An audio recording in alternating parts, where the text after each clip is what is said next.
Bonjour, bien-aimés dans le Seigneur, soyez grandement bénis dans le nom de notre Seigneur et Sauveur Jésus-Christ de Nazareth. Je remercie vraiment l'Éternel pour cette nouvelle vidéo, le mariage biblique. Je prie vraiment le Seigneur qu'il puisse vraiment être avec moi tout au long de cette vidéo, qu'il puisse mettre les mots dans ma bouche et qu'il puisse me donner les versets nécessaires afin que je puisse vous les partager.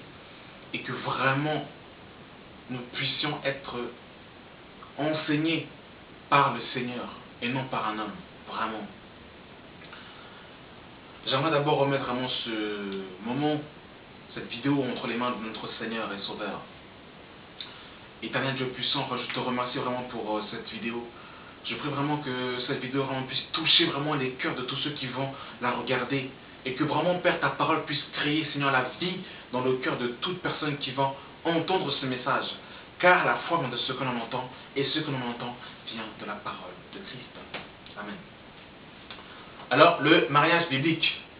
Alors, je vais terminer la saga sur les histoires d'amour, sur le mariage. Et j'aimerais vraiment prendre mon temps au travers de cette vidéo pour que nous puissions voir avec les Écritures qu'est-ce que le mariage selon Dieu. Le mariage est une bénédiction de Dieu, mais le mariage peut aussi être un cauchemar, un enfer sur terre si on choisit la mauvaise personne. Alors pour avoir la bonne personne, il faut consulter l'Éternel. Et le Seigneur, au travers de sa parole, va donner plusieurs signes pour nous montrer déjà, pour que nous puissions avoir des critères selon lui, selon Dieu, et non selon le monde. Parce que si nous avons des critères selon le monde chrétien, eh bien on peut se retrouver avec une mauvaise personne. Et avant, j'aimerais qu'on puisse lire un premier passage.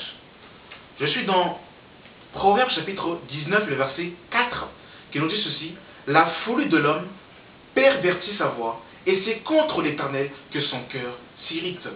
Alors quand le cœur du chrétien n'est pas tourné vers la parole, mais qu'il est tourné vers ses désirs propres, l'homme commence à prendre des décisions. Il commence à avoir ses propres choix. Et quand après il se marie avec un homme ou une femme qui n'est pas de Dieu, généralement le chrétien va commencer à s'en prendre à Dieu. Oh Seigneur, pourquoi tu m'as laissé me marier avec ce serpent, avec ce sorcier? Mais le problème c'est que ce frère ou cette sœur a eu d'abord dans son cœur, il avait d'abord ses propres convictions, ses propres désirs. Ses désirs n'étaient pas tournés vers la volonté de Dieu, vers la pensée de Christ. Du coup, il a pris ses propres initiatives, ses propres décisions, et par la suite, son cœur s'irrite contre l'Éternel. Et il ne faut pas qu'il en soit ainsi, frères et sœurs, parce que Dieu nous avertit, Dieu nous parle. Mais le problème, c'est que nous sommes tellement amoureux, tellement ivres de l'amour, tellement pressés du mariage, qu'on ne prend pas le temps de consulter l'Éternel. Et regardez ce qu'il va nous dire, frères et sœurs, par la suite. Je suis dans Proverbe, toujours le verset 20, à partir du verset 25, qui nous dit ceci: c'est un piège pour l'homme de prendre à la légère un engagement sacré et de ne réfléchir qu'après avoir fait un vœu. Beaucoup de chrétiens, malheureusement, prennent le mariage trop à la légère. Le mariage n'est pas un engagement que l'on doit prendre à la légère. Il faut consulter l'Éternel. Il faut avoir le feu vert du Seigneur. Et regardez, frères et sœurs, David, l'homme qui avait le cœur selon Dieu, à chaque fois, avant de faire quelque chose, il consultait l'Éternel. Il demandait à l'Éternel s'il devait partir en guerre. Et le Seigneur lui disait oui ou lui disait non. Il lui donnait le feu vert et il lui donnait aussi les directives et les instructions. Mais malheureusement, aujourd'hui, le chrétien ne veut pas consulter l'Éternel. Aujourd'hui, le chrétien ne veut pas consulter, selon les Écritures, quels sont les critères que le chrétien doit avoir pour choisir un homme ou une femme. Et c'est pour ça que quand on ne prend pas le temps et qu'on est pressé de se marier, et après c'est compliqué quand on rentre dans le mariage. Ça devient très compliqué. Ça devient très compliqué. Donc voilà, voyez-vous, c'est pour ça qu'il faut vraiment, faut prendre son temps. Et il faut vraiment avoir le feu vert du Seigneur, c'est très important. Et il y a une chose que l'on doit savoir aussi dans le mariage, c'est que dans le monde, les femmes pouvaient aller prendre un homme et lui dire, voilà, c'est toi mon mari. Mais dans le Seigneur, on s'aperçoit que ce n'est pas comme ça. C'est l'homme qui va chercher la femme. Ce n'est pas la femme qui va chercher l'homme. C'est Christ qui est venu vers l'Église et non l'Église qui est venue vers la femme. C'est Dieu qui nous a aimés le premier et nous l'avons aimé par la suite. Ce n'est pas la femme de partir vers un homme. Si une sœur, a des sentiments pour un frère, elle doit prier le Seigneur et être dans une disposition d'attente. Et c'est l'homme qui va aller vers la femme. Et la femme doit justement doit avoir la même disposition que Ève a eue et que Rebecca a eue. Lorsque Adam a dit à Ève, voici celle qui est l'os de mes os et la chair de ma chair, Ève est restée dans le silence. Et son silence désignait que elle acceptait d'être la femme d'Adam. Lorsque Rebecca a vu Isaac dans les champs, lorsque Isaac a regardé Rebecca justement a eu justement un réflexe, elle a mis son grand voile, ce qui signifie justement qu'elle acceptait d'être la femme d'Isaac. C'est-à-dire que la femme doit être dans une position d'attente. Et quand l'homme va vers la femme doit montrer à l'homme qu'elle est disposée à accepter d'entretenir quelque chose de concret. Mais ce n'est pas aux sœurs d'aller chercher le frère, mais c'est le frère qui va chercher la sœur. De la même manière que Christ est venu chercher l'Église. Et mes sœurs, j'aimerais vous lire un premier passage. Parce que la femme se laisse par moments facilement séduire par de belles paroles, des paroles mielleuses, des paroles douces. Oh, tu es belle, tu es mon doudou, tu es mon bébé, je vais te marier, je ferai de toi la femme la plus belle. Et bizarrement, après, une fois qu'ils ont mis enceinte cette femme, et quand la femme commence à prendre des formes, ce frère commence à commencer à draguer d'autres sœurs. Mes sœurs, ne vous laissez pas vraiment berner par les paroles mielleuses. Il faut vraiment que vous puissiez vraiment sonder le cœur de ce frère, pour voir si ce frère vraiment a le cœur de Dieu. Il faut que ce frère aime le Seigneur, c'est très important.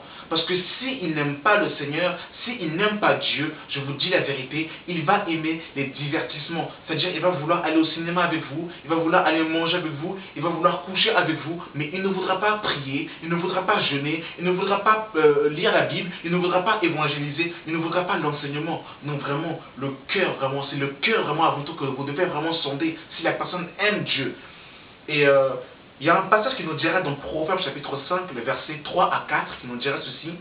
Car les lèvres de l'étranger distillent le miel, et son palais est plus doux que l'huile, mais à la fin, elle est amère comme de l'absinthe, aiguë comme un glaive à deux tranchants. Donc vraiment, mes sœurs, faites attention vraiment aux belles paroles, parce qu'il y a des frères là, je vous dis la vérité, ils parlent mieux que vraiment, je sais pas quoi.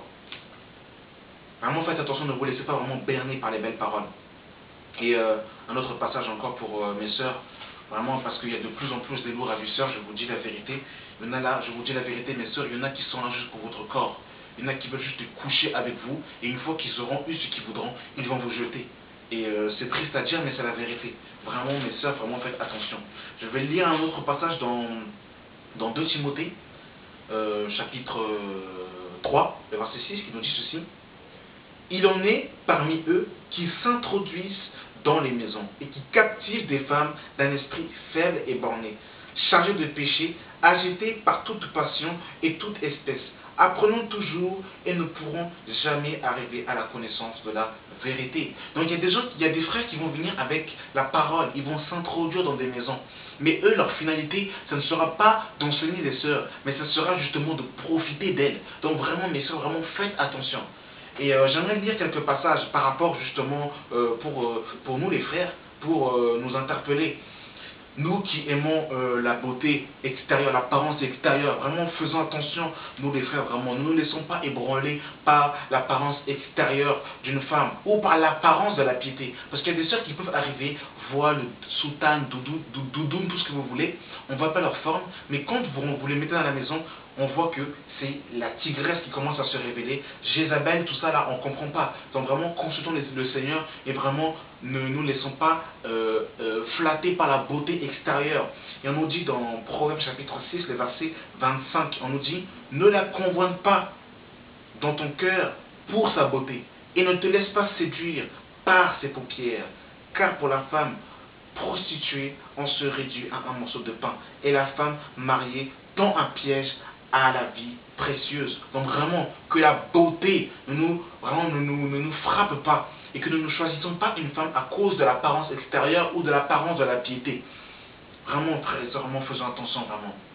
Et un autre passage encore pour clôturer, par rapport justement à quelques indices, on nous dit dans Proverbe 14, verset 1, on nous dit: la femme sage bâtit sa maison, et la femme insensée la renverse de ses propres mains. Alors mon frère, si tu ne choisis pas une femme qui aime Dieu, si tu ne choisis pas une femme qui a le cœur circoncis selon Dieu, elle peut renverser la maison par ses propres mains. Donc vraiment faisons attention. Vraiment faisons attention, mes frères et sœurs. Et mes frères et sœurs, il y a une chose que nous devons savoir, merci Seigneur, c'est que Dieu est contre le divorce. Dieu vraiment, mes frères et sœurs, est contre le divorce. Dieu n'agrée pas le divorce et Dieu ne valide pas le divorce. Donc vraiment, faisons attention vraiment de ne pas prendre des engagements et par la suite après les regretter par la suite et dire oh bah non, bah finalement bon bah je me suis trompé, bon bah allez je vais prendre quelqu'un d'autre. Vraiment Dieu vraiment est contre le divorce. Il n'aime pas le divorce vraiment, le Seigneur. Et c'est pour ça vraiment qu'il faut vraiment que nous puissions faire le bon choix. Parce que un chrétien ne se marie pas pour divorcer. Un chrétien se marie pour rester avec la personne jusqu'à la fin, jusqu'à ce que la mort nous sépare. Et je vous dis la vérité, mes frères et sœurs, la plupart des sœurs qui sont rentrées dans les mariages, où les femmes, où les maris les ont tapés, Dieu avait parlé.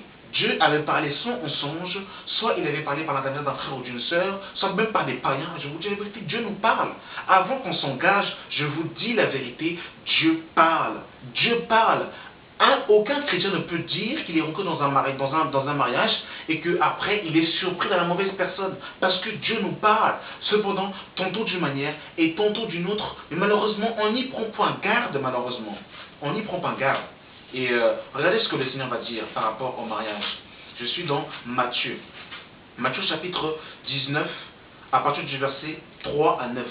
Les pharisiens l'abordèrent et dirent pour l'éprouver: est-il permis à un homme de répudier sa femme pour un motif quelconque? Il répondit: ne savez-vous pas que le Créateur au commencement fit l'homme et la femme, et qu'il dit: c'est pourquoi l'homme quittera son père et sa mère et s'attachera à sa femme, et les deux deviendront une seule chair. Ainsi, ils ne sont plus deux, mais ils sont une seule chair.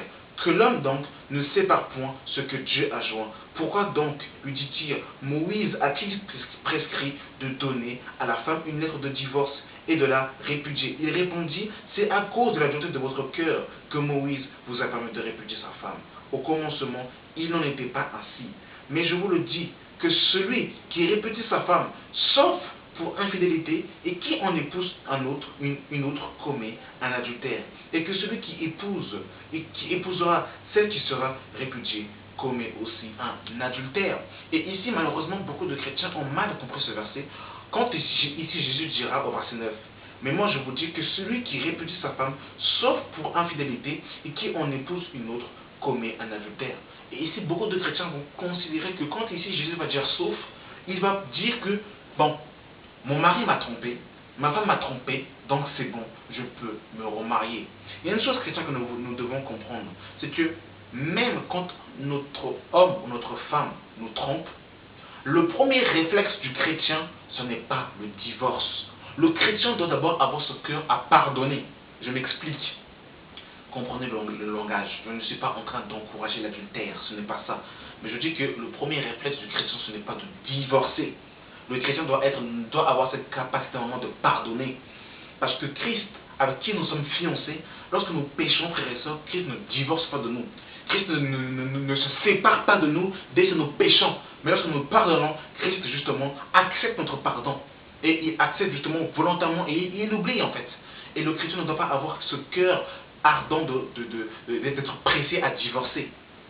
Le chrétien doit d'abord vouloir justement, il doit pardonner le chrétien quand il apprend que son mari ou sa femme l'a trompé. Il doit avoir ce cœur de pardonner. Ça va paraître être insensé pour certaines personnes, mais nous sommes chrétiens, frères et sœurs, et nous devons avoir ce cœur de pardonner, mes frères et sœurs. C'est pour ça que justement nous devons bien choisir les personnes avec qui nous allons nous engager. Et regardez ce qu'il dira dans Marc. Jésus ici n'a pas dit qu'on doit aller se remarier. Regardez ce qu'il va dire dans Marc, ça va être un peu plus précis. Il va dire dans Marc chapitre 10 à partir du verset 2. Les pharisiens l'abordèrent et pour l'éprouver, ils lui demandèrent s'il était permis à un homme de répudier sa femme. Il leur répondit, que vous a prescrit Moïse? Moïse, dirent-ils, a prescrit d'écrire une lettre de divorce et de répudier. Et Jésus leur dit, c'est à cause de la dureté de votre cœur que Moïse vous a donné ce précepte. Mais au commencement de la création, Dieu fit l'homme et la femme. C'est pourquoi l'homme quittera son père et sa mère, s'attachera à sa femme, et les deux deviendront une seule chair. Ainsi, ils ne sont plus deux, mais ils sont une seule chair. Que l'homme donc ne sépare point ce que Dieu a joint. Lorsqu'il fut dans la maison, les disciples l'interrogèrent encore là-dessus. Ils leur dirent, celui qui répudie sa femme et qui en épouse une autre commet un adultère à son égard. Et si une femme quitte son mari et en épouse un autre, elle commet un adultère. Donc ma soeur, si ton mari t'a trompé et que tu te sépares et que vous concevez à vous séparer, alors vous concevez à vous séparer, et bien ma soeur, tu ne pourras pas te remarier, et mon frère, tu ne pourras pas te remarier. Et on va le voir dans Romains chapitre 7. Romains chapitre 7, à partir du verset 2. On nous dit, ainsi une femme mariée est liée par la loi à son mari tant qu'il est vivant. Mais si le mari meurt, elle est dégagée de la loi qu'il a liée à son mari. Si donc, du vivant de son mari, elle devient la femme d'un autre, elle sera appelée adultère. Mais si le mari meurt, elle est affranchie de la loi de la sorte qu'elle n'est point adultère en devenant la femme d'un autre. Donc ça veut dire quoi? Si une femme se fait frapper par son mari, si une femme se fait tromper par son mari, et si la femme ne veut plus vivre avec le mari, elle peut se séparer de corps, mais elle ne pourra pas se remarier. Si cette femme se remarie, si cet homme se remarie, ils seront tous deux adultères. Il faut que l'homme ou la femme puisse mourir pour pouvoir se remarier. C'est la seule condition où le remariage est autorisé, bibliquement parlant. Et voilà pourquoi, mes frères et sœurs, le mariage n'est pas un engagement que l'on doit prendre à la légère. On ne doit pas prendre à la légère. Et regardez ce que le Seigneur va dire dans 1 Corinthiens 7, verset 10. Il va dire, à ceux qui sont mariés, j'ordonne, non moi, mais le Seigneur, que la femme ne se sépare point de son mari. Si elle est séparée, qu'elle demeure sans se marier ou qu'elle se réconcilie avec son mari et que le mari ne répudie point sa femme. Voilà ce que le Seigneur va nous donner comme ordonnance. Voilà pourquoi, mes frères et sœurs, nous qui ne sommes pas encore mariés, nous avons une grâce de pouvoir bénéficier de ces enseignements afin de pouvoir faire le bon choix. Donc on ne pourra pas avoir d'excuses en disant qu'on ne savait pas, du Seigneur je ne savais pas, parce qu'aujourd'hui le Seigneur nous a parlé, donc aujourd'hui nous n'avons pas d'excuses. Et 1 Corinthiens 7, verset 1 nous dit, pour ceux qui concernent les choses dont vous m'avez écrites, je pense qu'il est bon pour l'homme de ne point toucher de femme. Toutefois, pour éviter l'impudicité, que chacun ait sa femme et que chaque femme ait son mari. Donc ici, l'apôtre Paul dit que si quelqu'un pense qu'il ne peut pas rester comme ça, pour ne pas commettre l'impudicité, parce qu'on n'a pas le droit d'avoir de rapport intime avant le mariage, ben, l'apôtre Paul dit qu'il est nécessaire, il est mieux d'avoir son mari ou sa femme. Et voilà. Et on nous dit, au verset 3, il va dire que le mari rende à sa femme ce qu'il lui doit et que la femme agisse de même envers son mari. La femme n'a pas autorité sur son propre corps, mais c'est le mari, et pareillement le mari n'a pas autorité sur son propre corps, mais c'est la femme. Ne vous privez point l'un de l'autre, mais si ce n'est d'un commun accord. Donc la sexualité n'est pas un péché, c'est une bénédiction que Dieu a donnée pour les couples mariés. Donc le mari n'a pas autorité sur son corps et la femme aussi n'a pas autorité sur son corps. Bien évidemment, ça doit se faire dans un commun accord. Si la femme n'est pas disposée, le mari ne doit pas aller violer la femme. Et si le mari n'est pas disposé, la femme ne va pas attacher le mari avec une ceinture. Ça doit se faire dans un commun accord. Mais c'est une bénédiction. Et ça doit se faire, justement, c'est pour le mariage. Ce n'est pas que la femme met un slip en fer pour que le mari doit justement violer la femme pour... Non, c'est une bénédiction que Dieu a donnée et ça doit se faire dans un commun accord. Et il y a un verset aussi qui est mal compris aussi, où beaucoup de chrétiens pensent que, dans 1 Corinthiens 7, que Paul a dit que le chrétien peut aller se marier avec un païen.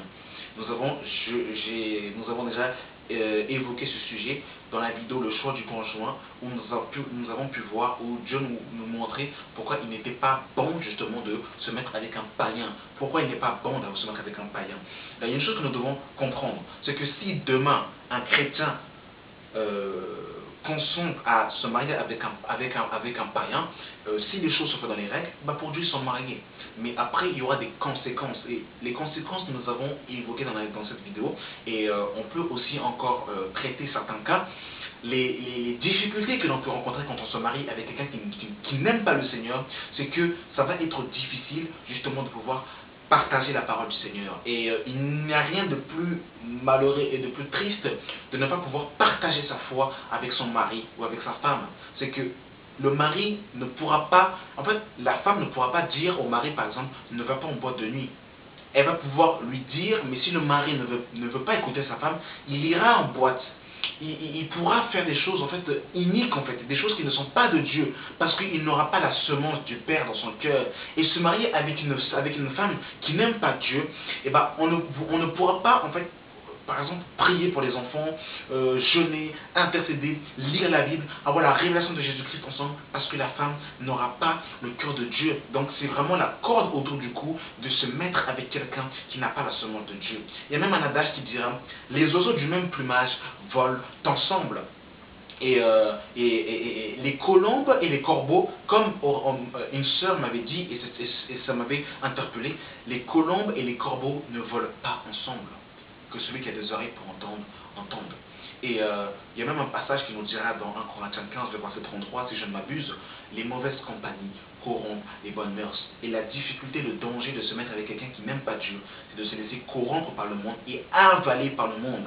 Et je vous dis la vérité, le monde est comme un aspirateur. Il est préférable d'être avec quelqu'un qui aime le Seigneur afin qu'il soit un tremplin pour qu'il puisse davantage encore nous encourager dans notre foi, que de se mettre avec encore un païen qui n'aime pas le Seigneur, le supporter, frère et sœurs, c'est difficile.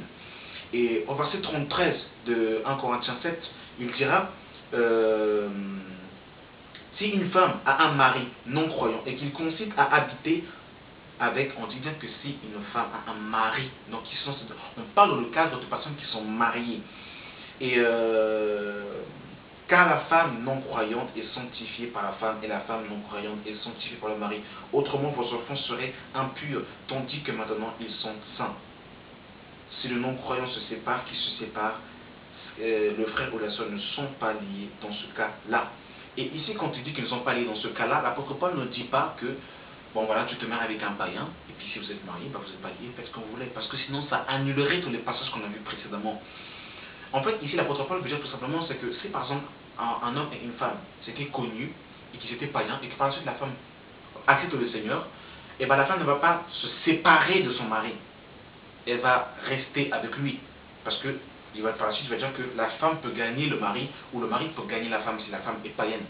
Mais ça, il parle dans le cadre où, à la base, l'homme et la femme n'étaient pas mariés, ensuite l'un des deux rencontre le Seigneur. Et maintenant, si, par exemple, la femme est chrétienne, et que le mari est païen, et qu'il ne veut pas de Jésus, et qu'il veut partir, et bien que la femme laisse le mari partir, en fait. Qu'elle le laisse partir, qu'elle ne le retienne pas. Mais l'apôtre Paul ne dit pas ici que si par exemple la femme est mariée à un païen et le païen est parti, la femme peut se remarier ou vice versa pour le mari. Ce n'est pas ce que l'apôtre Paul dira. Parce que sinon ça annulerait ce qu'il dira par la suite au verset 39. Au verset 39 de 1 Corinthiens 7, il dira, une femme est liée aussi longtemps que son mari est vivant. Et quand on dit mari, c'est mari chrétien ou païen.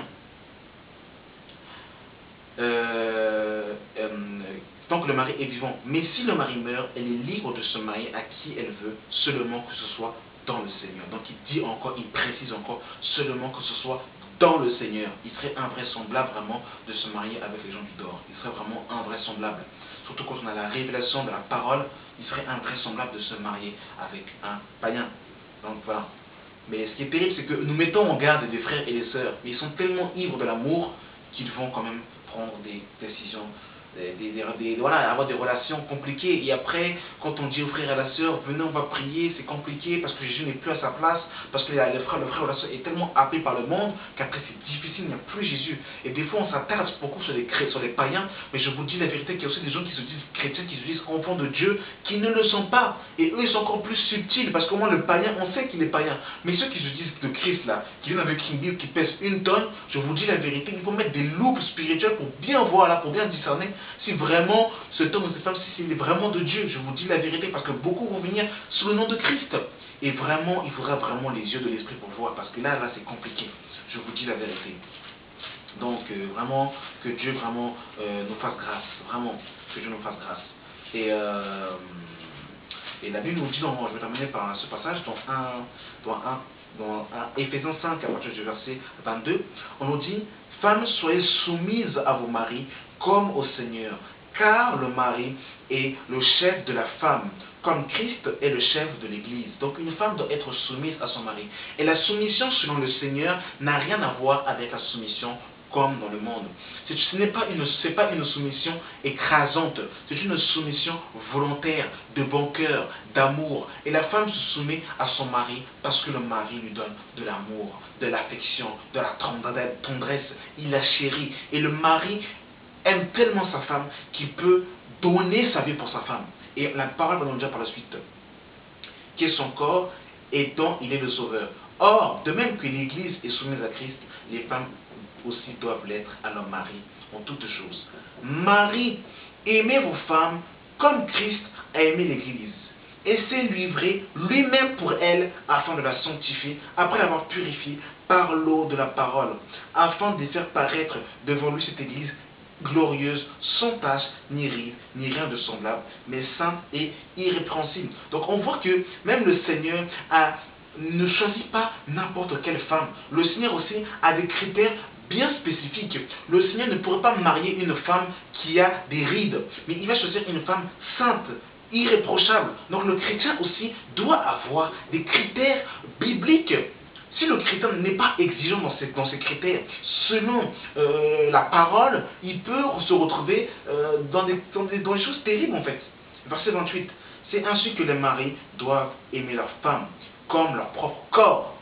Celui qui aime sa femme s'aime lui-même, car jamais personne n'a haï sa propre chair. Mais il la nourrit et en prend soin, comme Christ l'a fait pour l'Église. Donc voilà, un homme qui ne peut même pas se payer une glace et qui conçoit à se marier, ça n'a pas de sens. Le mari doit doit être responsable. Le mari on ne dit pas que le mari doit être riche, mais il doit être responsable, il doit être mature dans sa tête. Parce qu'il doit être mature, il doit être le chef, il doit être le chef, il doit être mature, il doit aimer sa femme. C'est très important.